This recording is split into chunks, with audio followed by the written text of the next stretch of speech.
ప్రేక్షకులకి హనుమత్ జయంతి శుభాకాంక్షలు. ఈరోజు జూన్ నెల రాశి ఫలితాలు చెప్పుకుందాం. కన్యా రాశికి 9వ స్థానంలో గురువు ఉన్నారు. అంటే గురువు పంచమ దృష్టి కన్యా రాశి మీద పడుతోంది. అలాగే కన్య నుంచి 9వ స్థానంలో గురువు ఉన్నాడు. 9వ స్థానం అంటే చాలా చాలా మంచి స్థానం. ఎందువల్లంటే అది మన పూర్వపుణ్యాన్ని చూపిస్తుంది. మనకి పూర్వపుణ్యం ఉంటేనే ఈ జన్మలో మనం మంచి పనులు చేస్తాము, మనం అభివృద్ధిలోకి వస్తాము, మనకు ధనం, సంఘంలో పేరు ప్రతిష్టలు అన్నీ లభిస్తాయి. అదే పూర్వపుణ్యం లేకపోతే ఈ జన్మలో అన్ని కష్టాలే ఉంటాయి. కన్యలో ఉత్తర 3వ పాదం, హస్త 4 పాదాలు, చిత్త 2 పాదాలు ఉంటాయి. కన్యా రాశి వారికి ఈ నెల చాలా అనుకూలం, యోగదాయకమని చెప్పవచ్చు. ఎందువల్లంటే కన్య నుంచి 9లో గురువు ఉన్నారు, అంటే పూర్వపుణ్యంలో గురువు ఉన్నారు. 9వ రాశి అంటే తండ్రిని కూడా సూచిస్తుంది 9వ రాశి. అలాగే గురుదృష్టి కన్యా రాశి మీద పడుతోంది కనుక గురుదృష్టి పడింది అని అంటే చాలా మంచి జరిగే అవకాశాలు ఉంటాయన్నమాట. అన్ని పనుల్లో కూడా మంచి జరుగుతుంది. అన్ని పనుల్లో వీళ్ళు ఏ పని చేయాలని తలపెట్టినా కూడా మంచి జరుగుతుంది. అన్ని పనుల్లో లాభం ఉంటుంది. ఆరోగ్య విషయంలో కూడా చాలా ఆనందంగా ఉంటారు. అనారోగ్యం చాలా తక్కువ. ఏవో చిన్నవి జలుబు ఇట్లాంటివి చిన్నవి ఉంటాయి తప్ప పెద్ద పెద్ద అనారోగ్యం అనేది ఈ రాశి వారికి లేదు. ఆదాయం అనేక మార్గాల్లో ఆదాయం వచ్చే అవకాశం ఉన్నది. అందువల్ల దీనికి ఏ మార్గాల్లో ఆదాయం వస్తుంది అనేది జాగ్రత్తగా చూసుకోండి. కుటుంబంలో ఆనందంగా ఉంటారు. ఆ కుటుంబంలో ఒకరి మాట ఒకరు విని పరస్పర సహకారం చేసుకుని అందరూ కలిసి సమస్యని పరిష్కరించుకుని మాట్లాడుకోవడం మూలంగా కుటుంబంలో చాలా ఆనందంగా ఉంటారు. వాహనాలు కొనుగోలు చేసే అవకాశం ఉన్నది. కారు కానీ వెహికల్ కానీ కొనే అవకాశాలు ఉన్నాయి ఈ రాశి వారికి. స్పెక్యులేషన్ విషయంలో కూడా చాలా మంచి లాభాలు వచ్చే అవకాశం ఉంది. అందువల్ల మార్కెట్లో ఏ ప్రోడక్ట్కి బాగున్నదో ఆలోచించుకుని మార్కెట్ సర్వే చేసుకుని స్పెక్యులేషన్ బిజినెస్ చేసినట్లయితే చాలా లాభాలు దొరికే అవకాశం ఉంటుంది. ఉద్యోగస్తులకైతే ప్రమోషన్లు, ఏ ప్రమోషన్కి అయితే మీరు ఎదురు చూస్తున్నారో ఆ ప్రమోషన్ మీకు వచ్చే అవకాశం ఉన్నది. అంతేకాకుండా మీరు ఎంత ఇంక్రిమెంట్ ఎక్స్పెక్ట్ చేస్తున్నారో అది కూడా వచ్చే అవకాశం ఉన్నది. ఉద్యోగులు ఉన్నత స్థితికి వెళ్ళే అవకాశం చాలా ఉంది. విద్యార్థులకి ఇంకా విజయమే. టాప్ ర్యాంకులు వచ్చే అవకాశం ఉన్నది. టాప్ ర్యాంక్స్ వస్తే మంచి కాలేజీల్లో సీట్లు వస్తాయి, మంచి చదువుకి అవకాశాలు వస్తాయి. అందువల్ల విద్యార్థులకి మంచి యోగ కాలం అనే చెప్పాలి. విదేశీ ప్రయాణాలు మీకు అనుకూలించే అవకాశం ఈ రాశి వారికి ఇప్పుడు ఉన్నది. అలాగే ఆధ్యాత్మికంగా కూడా అభివృద్ధిలోకి వస్తారు. ఎందువల్లంటే గురువు పంచమ దృష్టి ఈ రాశి మీద ఉన్నది కనుక గురువు అంటే ఆధ్యాత్మికంగా మనని పైకి తీసుకువెళ్తారు.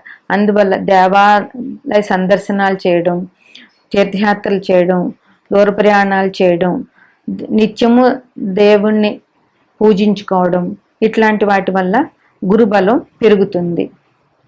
ఇంకా పెరుగుతుంది గురుబలం. సంఘంలో పరిచయాలు పెరుగుతాయి. సంతానం మంచి అభివృద్ధిలోకి వస్తారు కనుక సంతానం వల్ల ఆనందం ఉంటుంది. వాతావరణంలో మార్పులు ఉన్నాయి కనుక ఆ మార్పులకు అనుగుణంగా మనం ప్రవర్తించితే బాగుంటుంది. కొత్త ఆలోచనలతో వ్యాపారాన్ని అభివృద్ధి చేసుకునే అవకాశం చాలా ఉంది. వీరు రాహుకేతువుల కోసం జంటనాగులకి పాలు అభిషేకం చేయడం చాలా అవసరం. సుబ్రహ్మణ్య అష్టకాన్ని ప్రతిరోజు పఠించడం వీరికి ఇంకా మేలు చేస్తుంది. వీరికి అనుకూలమైన తేదీలు 1, 8, 10, 15, 20, 26. ప్రతికూల తేదీలు 3, 5, 12, 17, 22, 24. అనుకూల తేదీల్లో దేవాలయ సందర్శనం, దేవునికి సంబంధించిన కార్యక్రమాలు చేయడం, దానివల్ల ఇంకా గురుబలం పొందే అవకాశం చాలా ఉంటుంది. ప్రతికూలమైన తేదీల్లో మంచి పనులు మొదలు పెట్టకపోవడమే చాలా మంచిది. వృశ్చికంలో విశాఖ 4వ పాదం, అనురాధ 4 పాదాలు, జ్యేష్ఠ 4 పాదాలు ఉంటాయి. ఈ వృశ్చిక రాశికి ఈ నెలలో చాలా గ్రహాల దృష్టి ఉన్నది. ఎందువలనంటే శని కుంభంలో ఉండి వృశ్చిక రాశిని 10వ దృష్టితో చూస్తున్నారు. కుజుడు మేషంలో ఉండి వృశ్చిక రాశిని 8వ దృష్టితో చూస్తున్నారు. వృషభంలో శుక్రుడు, చంద్రుడు, బుధుడు, రవి, శుక్రుడు పంచగ్రహాలు వృషభంలో 5వ తారీఖుకి చేరతాయి. ఈ పంచగ్రహాలు వృశ్చికాన్ని 7వ దృష్టితో చూస్తున్నాయి. అందువల్ల వృశ్చికం మీద గ్రహాల ఒత్తిడి చాలా ఉన్నది. అయితే వృశ్చిక రాశి వాళ్ళకి యోగకారకం అనే చెప్పాలి. ఎందువల్ల అంటే శుభగ్రహాలైన గురు శుక్రుల దృష్టి ఉన్నది. అందువల్ల కుజుడు వృశ్చిక రాశికి అధిపతి. అందువల్ల కుజుడి వల్ల వృశ్చిక రాశి వారికి చాలా ఇబ్బందులు వచ్చే అవకాశం ఏమీ లేదు.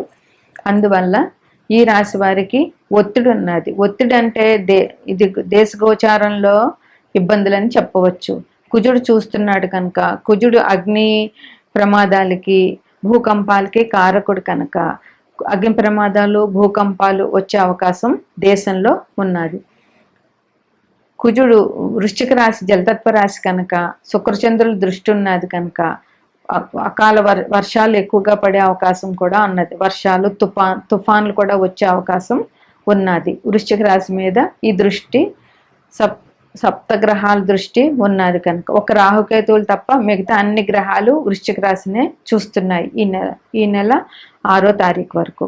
6వ తారీఖు కూడా అమావాస్య వచ్చింది కనుక కొంచెం ప్రతికూల పరిస్థితులు ఉండే అవకాశం ఉంది. అయితే వ్యక్తిగతంగా వ్యక్తులకి జరిగే నష్టం చాలా తక్కువనే చెప్పచ్చు. ఎందుకంటే అన్ని గ్రహాలు ఈ వృశ్చిక రాశిని చూస్తున్నాయి కనుక రాజయోగం అనే చెప్పాలి వీళ్ళకి, వృశ్చిక రాశి వాళ్ళకి. ఆరోగ్యం చాలా బాగుంటుంది. అయితే చిన్న చిన్న ప్రాబ్లమ్స్ వస్తాయి. కన్నుకు సంబంధించిన ఇబ్బందో, తలనొప్పి లాంటివి చిన్న చిన్నవి వస్తాయి తప్ప ఇంకా పెద్ద పెద్దగా అనారోగ్య సమస్యలు అనేవి ఈ రాశి వారికి లేవు. కుటుంబంలో మాట పట్టింపు వచ్చే అవకాశం ఉన్నది. అందువల్ల కుటుంబంలో గొడవలు చేసుకోకుండా పరస్పరం కూర్చుని సంభాషించుకుని సమస్యను పరిష్కరించుకోవాల్సిన అవసరం చాలా ఉన్నది. ఉద్యోగంలో ఇబ్బందులు జరగవచ్చు. ముందు ఇబ్బందులు వచ్చినా కానీ తర్వాత ఇబ్బందులు అధిగమించి లాభాలు పొందుతారు. అయితే ముందు కొంచెం కష్టం ఉంటుంది, తర్వాత లాభం ఉంటుంది. స్పెక్యులేషన్ అయితే ఈ రాశి వాళ్ళకి అసలు వద్దనే చెప్పాలి. ధైర్యం చాలా అవసరం. అయితే ఈ రాశిలో వాళ్ళకి కొంచెం అపనిందలు వచ్చే అవకాశాలు ఉన్నాయి. వీరు కల్మషం లేని వ్యక్తులుగా ఉంటారు. కానీ వీరు మాట్లాడిన మాటల్ని ఎదుటి వాళ్ళు వక్రించి ఆలోచించడం వల్ల, వక్రించి అర్థం చేసుకోవడం వల్ల వీళ్ళని అపార్థం చేసుకునే అవకాశాలు ఉన్నాయి. అందువల్ల వీరు అనవసరమైన సంభాషణలు చేయకుండా మౌనం వహించడం చాలా మంచిది. ఈ రాశి వారికి మంచైనా చెడైనా కూడా మౌనం వహించడం చాలా అవసరం. వ్యాపారంలో అయినా సరే ముందు బాధలు నష్టాలు వస్తాయి, తర్వాత లాభాలు వస్తాయి. ముందు కష్టం వస్తుంది, తర్వాత దుఃఖం వస్తుంది. గురుబలం బాగుంది వీరికి, కానీ శని అర్ధాశ్రమ శని ఉన్నది కనుక శని వల్ల వచ్చే ఇబ్బందులు కొంచెం వీరికి ఎక్కువగా ఉన్నాయి. అందువల్లే ముందు ఇబ్బందులు పడతారు, తర్వాత ఆ ఇబ్బందుల్ని అధిగమిస్తారు. అందువల్ల ఆధ్యాత్మికంగా శనికి పరిహారాలు చేయడం చాలా అవసరం. ప్రతి శనివారం హనుమంతుడి ఆలయంలో 41 ప్రదక్షిణాలు చేయడం, హనుమాన్ చాలీసా చదువుకోవడం, ఓం శ్రీ హనుమతే నమః అనే నామాన్ని కనీసం రోజుకి 21 సార్లు జపం చేయడం చాలా అవసరం. ప్రతి శనివారం హనుమంతుని ఆలయ సందర్శనం తప్పనిసరిగా చేస్తే వీరికి కలిసి వస్తుంది. కుటుంబంలో మాట పట్టింపులు రాకుండా కుటుంబ సభ్యులతోటి మౌనంగా ఉండి వారి సమస్యలు విని పరిష్కరించడం కుటుంబ పెద్దలకి చాలా అవసరం. వారి మాట వినకపోతే మాట పట్టింపులు పెరిగిపోయి కుటుంబంలో కలహాలు వచ్చే అవకాశాలు చాలా ఉన్నాయి.